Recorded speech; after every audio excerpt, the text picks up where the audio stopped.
these shorts, they're torn up. You see this Jeep? It's also torn up.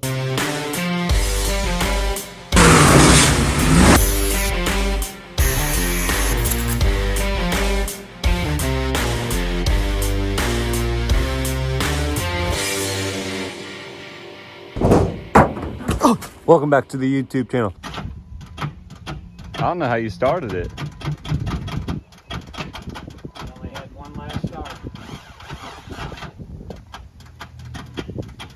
All right, to start, we're gonna pull all this off, get the radiator out so we can pull the motor straight out super easy and drop this one in. This motor is from a 94 Grand Cherokee, which is the ZJ, as you can see there.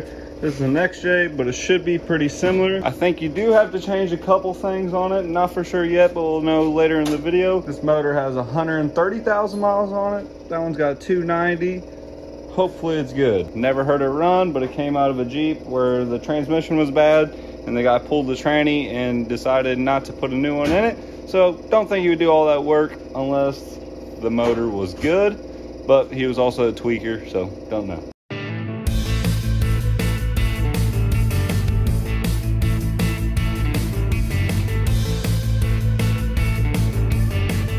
Stuff like the AC compressor, we want to leave that on, since it just has to be bolted right onto this motor.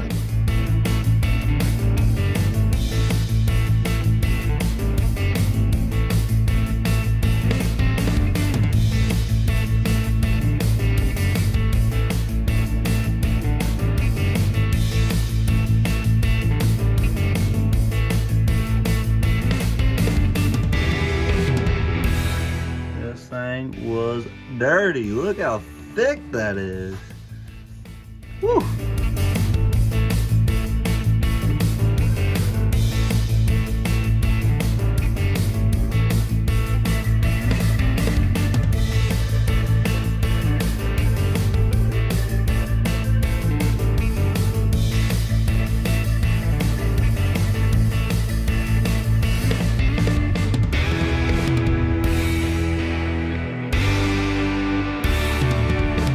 First thing we found that we have to replace and put off the new motor, or the old motor, but you know, the newer style motor, is the AC compressor bracket. It's a little bit different, but it should still bolt up the same way as this one. All right, now we gotta get the starter off and any of the stuff going to the transmission that goes to the motor. Unplug everything. She's wet down here. Might have leaked a little bit of oil, as you can see. It is everywhere. Everything's wet. For some reason, the exhaust, I don't know if you can see it there, but it is slammed closed there. Pretty good, dude. All right, got the starter out. I've been eating whatever gravel oil mixture stuff this is. Probably don't have to eat dinner now, but as you can see, it is out of there, soaking wet. Everything's super slimy. Want any better? No. Don't make any sense how this thing even ran. Yeah, there's quite the gap there. Jeez. This oil should have antifreeze mixed in with it. Yep, put antifreeze. Oh, Yeah, that's good on it. whew. All antifreeze. That's why she blew. Head gasket. Yep.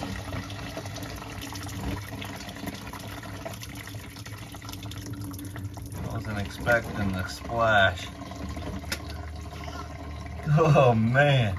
Yeah, that is crazy looking. It was never running hot. There's no way it wasn't. It wasn't. I had the cardboard in front of it. There's no antifreeze in it. It's all, well, it's in it all right, but I don't know, Will. I feel like I got crap all up in my face. So currently we are fighting it because the motor's locked up. All right, since it's locked up, we're gonna have to pull it out with the converter since we can't rotate it to get the bolts out. Hopefully it doesn't ruin it. Hook the cherry picker up here, see if we can get it.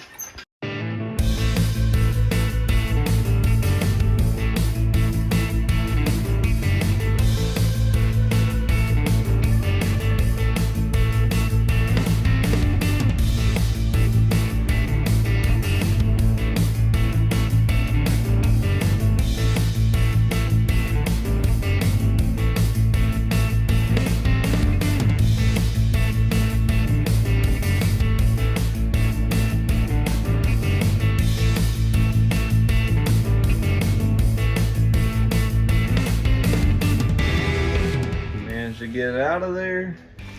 Like I said, had to come out with the converter. All right, currently we're comparing these two motors to see what's different on them. This one is the motor that came out of it, so we're putting everything on here that is different, such as this throttle body's different, which has the map sensor on there as well. This fuel rail's different. The water pump's a little different. Got a new gasket for that, but everything will bolt right up. And little things such as this fitting is coming off of here and some other stuff that has to be done. Also, right here, this, whatever you want to call that, has to be replaced from this one. And then also got to put the torque converter on there. All right, we're about done now. Throttle body's off. These are off. This was the same. Fuel rail's off. The injectors. I'm going to have to pop this off just because that one's broken. But other than that, it's coming along. Got the water pump on there. Had to change this guy out. A lot of people said just switch over the intakes, but then you gotta spend money for a gasket when you can just switch it all over like this. All right, so we posted in a Jeep forum to see what you had to switch between these two motors, and people were saying the intake, and we figured out why. It's because the front for the power steering pump here, it's a little bit different, but we think we can get away with keeping the old style power steering pump on there. Everything seems to be lining up just fine, and the hoses are the same. Everything looks identical, but it just mounted differently, so we'll have to take out the power steering pump that we have in there and run this one that came with the motor. We're thinking, people say that we have to change the intakes out because they usually don't get the old style power steering pump with it, and they are using their newer style one, which would not work on this intake. But everything else swapped over just fine. I took the distributor cap off so we can get whatever this plug is. The pickup there. Right. Had to change out the oil sending unit here. What do we got here? Oh man. It broke a piston. Jeez. The reason we're taking this part right now is so we can get the torque converter off to put it on this one.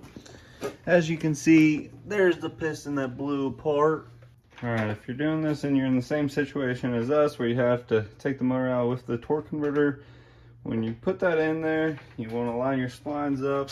And as I was barely pushing it on it, you keep turning it back and forth like this, and it'll keep inching its way back in there. And I think we got about 3 different clicks until it finally was all the way where it needs to be. Alrighty, we're gonna put this back plate on here, and we're gonna get the motor in the Jeep, and hopefully everything works.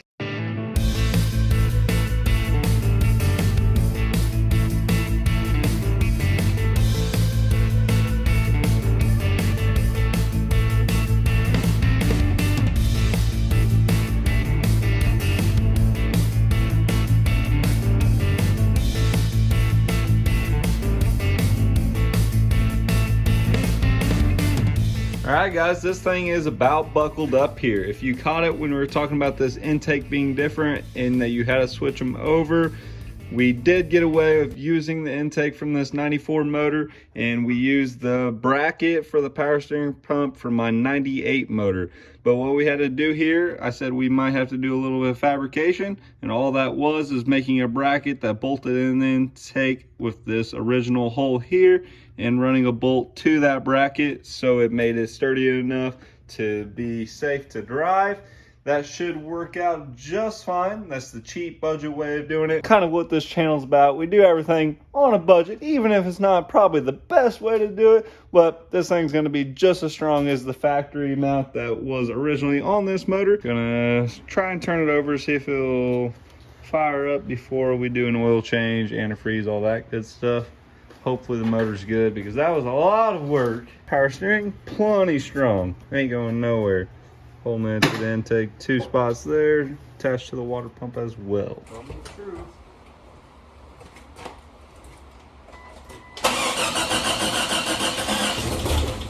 Ooh. Oh my gosh, the rod knocking. That didn't sound good.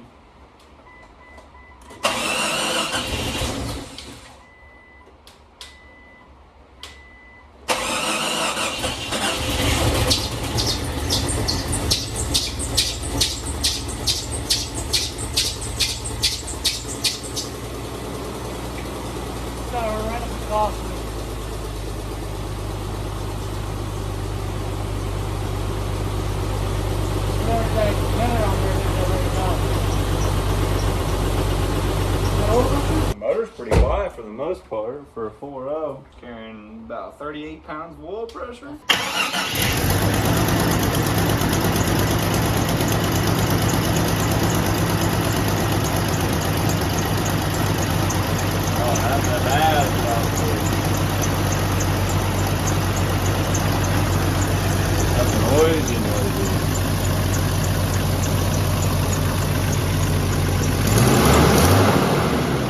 Almost 40 pounds of oil pressure.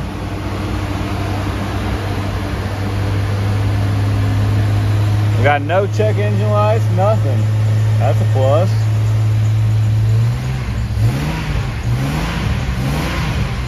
Got a little bit of a belt squeak, but the motor, you've heard these 4.0s, she's real quiet, really.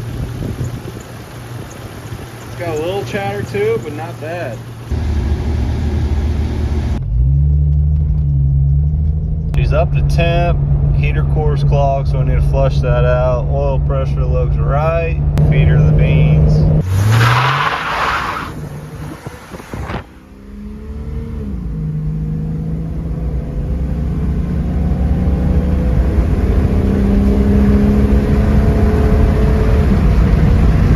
Alright guys, that's going to wrap up this video. Hopefully it helps out if you have a newer style 4.0 and you buy an older 4.0 and you want to know the difference between the two or vice versa.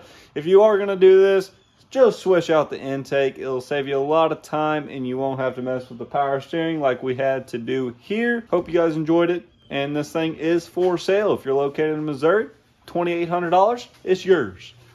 Maybe a little less, maybe a little more, we'll see.